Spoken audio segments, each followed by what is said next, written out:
Parliament, the National Assembly, has read for the second time proposals in the supplementary budget that will enable the government to fund key projects in the current financial year. In the supplementary budget, 9 million has been allocated to fund junior secondary school education. 6 billion will go towards food relief to alleviate the effects of persistent drought in the country, while 3 billion will fund the Constituency Development Fund, among other government projects. To say, Honourable Speaker, that this supplementary budget of this first supplementary budget under the new administration has taken care of about 3 items that are so important where the country is at the moment. Honourable Speaker, there is 6 billion shillings that has been allocated to go into drought mitigation, which at the moment you know the situation the country is facing. We have almost every corner of this country.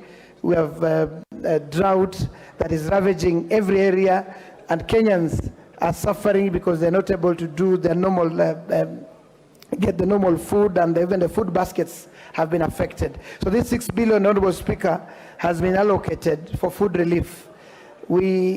Some of us come from ASAL areas, Honourable Speaker, and therefore we are calling upon government.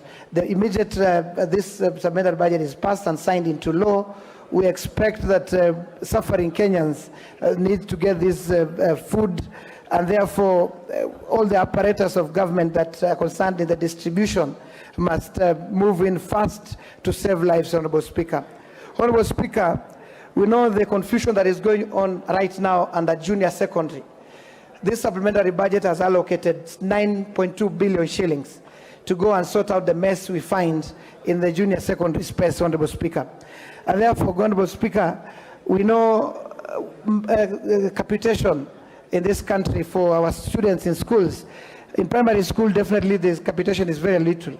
But now that junior secondary is domiciled in primary schools, we expect now even the primary school to now have sufficient funds, Honourable Speaker, to make them viable, Honourable Speaker, because we have primary schools, Honourable Speaker, that have very low enrollment, and therefore the little money they receive under primary school capitation is never enough to run the schools, Honourable Speaker.